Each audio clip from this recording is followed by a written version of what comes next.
Good morning, ladies and gentlemen, and welcome to the show. Glad to have you guys here on this Sunday, the 18th of April, 2021. Thank you for tuning in. It's an ages-old game. You get a hot commodity, something that's really, everybody wants it, and the price gets rather high, and big players out there, they want some too. Well, greed is something that's been around in human history from the beginning of mankind. They don't want to pay those high prices, so they're in there, and they'll try to talk it down. They'll try to tell all their friends and everybody out there, "Oh, it's no good. Price is gonna fall on it. It's tulip mania, whatever, whatever they can." That don't work because they want to buy in, right? If that don't work, they'll try something else, anything they can think of. Maybe false stories or rumors, and going back, this is not a new game. These guys are sharks in the market. They've been around through history, and they've pulled all kinds of tricks or everything that they can think of to try to knock prices down, and then that's when they want to buy in. But the underlying, if you look underneath the surface, what's really going on is when you see them trying to do that, then you know that it's something that is it's really going to be big, and that's why they want it so bad, Now, what do we got going on with cryptocurrency today? Well, let's start the charts right here and take a look at this. Bitcoin and crypto markets crash on U.S. crackdown reports. Well, what's up with these crackdown reports? It says, now this article's from Yahoo Finance. It says, Bitcoin is experiencing a massive sell-off, shedding as much as 15% in the last 24 hours, the biggest intraday drop since February, after hitting record highs. In late February, Bitcoin saw a retreat as low as 43,000 amid uncertainty of the traditional markets over stimulus expectations and their positive effects on the U.S. bond yields. The drop appears to coincide with reports that the U.S. Treasury is planning to tackle financial institutions for money laundering carried out through digital assets. On Sunday, Bitcoin shed nearly 8,000 and is currently trading 12% lower at 54,900, going down from an intraday high of 61,293. Other cryptocurrencies have also plummeted.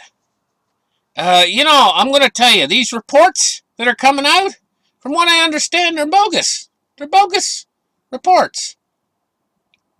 Now, you got to think about this for a minute. Hey, why would they put out what would be their motive for putting out a whole bunch of bogus reports about Bitcoin going to run into trouble with the with this uncertainty over of what's going on? Who would put out these reports that Bitcoin is going to run into trouble? And why? What's their motive? What's their motive in doing this? Well, I can think that this might be this same age-old game going on. It's just been going on for hundreds and hundreds and hundreds of years in the markets. And here's an old saying, about things like this. Follow the money.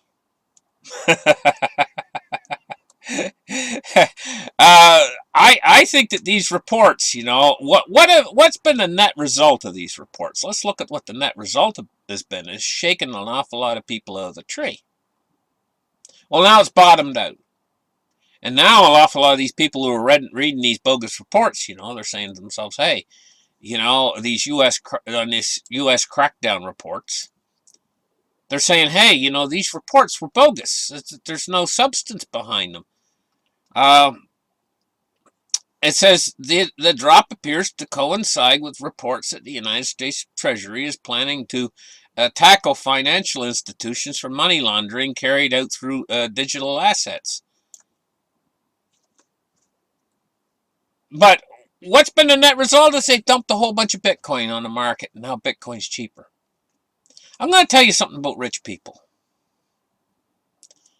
Rich people don't get rich, really filthy rich, from playing fair game.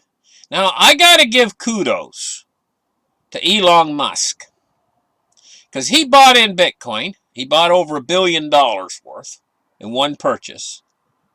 And he paid the fair market price for them. But back then, you know, they were cheaper when he bought in, you know.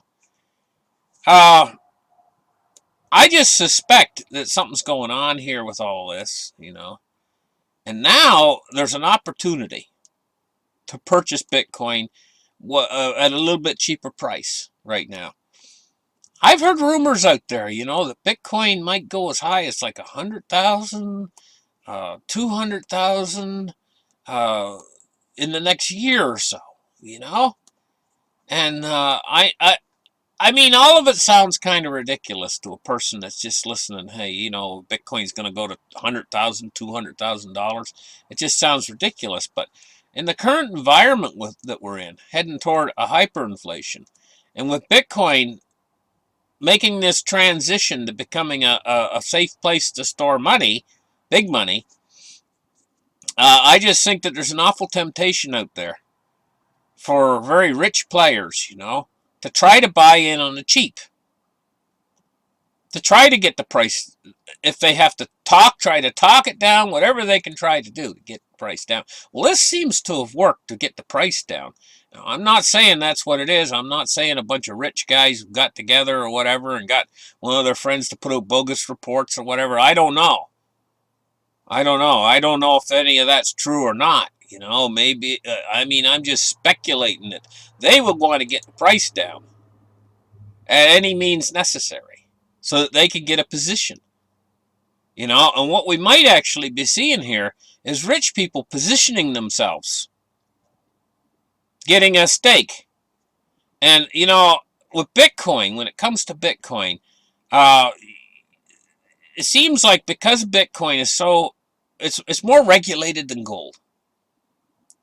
And what I mean by that is, you know, we got these gold mines all over the earth, and, you know, we don't know how much gold's really out there in the ground. There's talk about gold in the Grand Canyon, and there might be gold here, and there might be gold there, you know, and so we don't have a real set amount on the amount of gold that's out there in the world, or the amount of gold that could be in the ground even, ready to be mined in the world.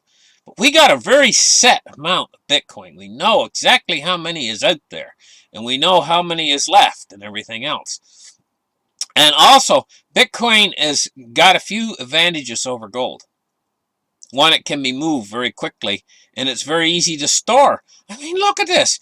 You got something that, an asset class, never had anything like this before. You know, with gold, you're subject to stealing. People could steal, rob your vault or whatever, you know, and it's big and it's heavy. It's hard. You can't move it around easily or anything else. Bitcoin can be moved very easily. It can be stored in a brain wallet. I mean, a rich guy, he could have $5 billion stored in his brain, for crying out loud, you know, and move it instantly halfway around the world just by remembering a few phrases, jotting them down in his brain, you know, maybe make a little, what do you call it, a little song out of it or something like his codes or whatever. If he's got a good memory, you know, and he could instantly buy anything he wants anywhere on Earth, you know. Maybe he's got 10,000 Bitcoins stored in his brain in a brain wallet.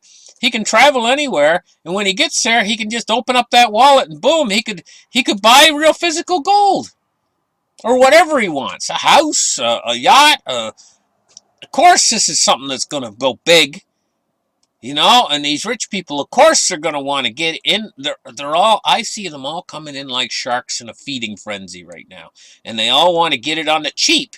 But how do they get it on the cheap? You know? Well, I don't know.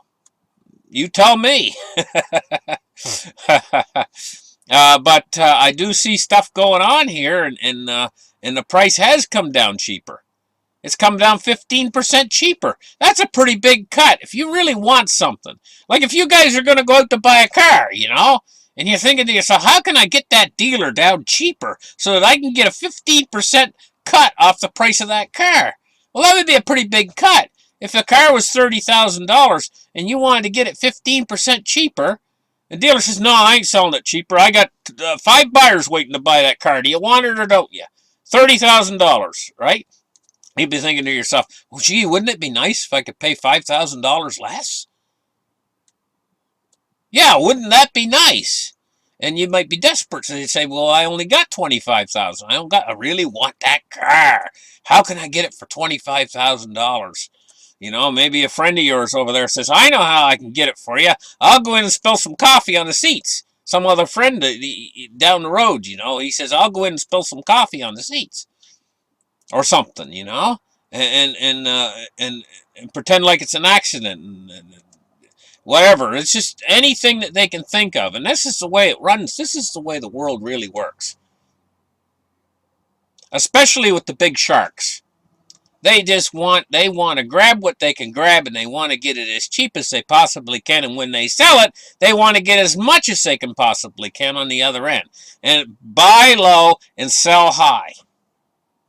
This is the philosophy of the world. The world runs on greed. Absolute greed. For everything. And they want to cut out all the small, they want to eat, they want to gobble, the big fish want to gobble a little fish up. And the little fish, he's looking to gobble a little fish smaller than him, and the little tiny fish, he's looking to gobble. Why does the world have to be like that? Greed. Greed has got us to where we're all at right now. Selfishness and greed. And we're on the point right now of extinction.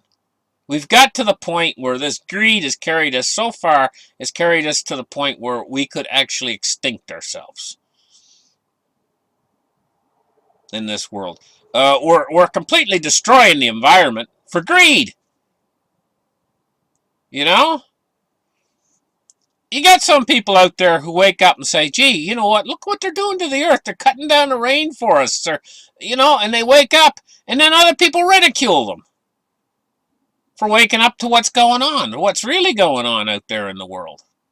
And if we don't start to get settled back on this greed a little bit and just calm down and say, hey, we're wrecking the world. Let's not be so greedy. Let's work together and protect our environment. We're in a bubble right now, guys. Picture a glass dome bubble, They call it a geo bubble or a geo hut or whatever. It's like we're all in this geo hut together, We got this glass dome around us. That's the upper atmosphere, We're all stuck in here and we're all breathing the same air. Don't fart. When we're all breathing the same air, stop that greedy guy over there that's doing all the farting and eating all the food. This is the problem, and look at where it's got us, and the world's a total mess. But that doesn't stop their greed, their absolute greed. Listen, I'm getting off on a tear here. Probably shouldn't, But thank you guys for listening to my show. Like and subscribe, and we'll catch you guys in the next episode. Bye-bye.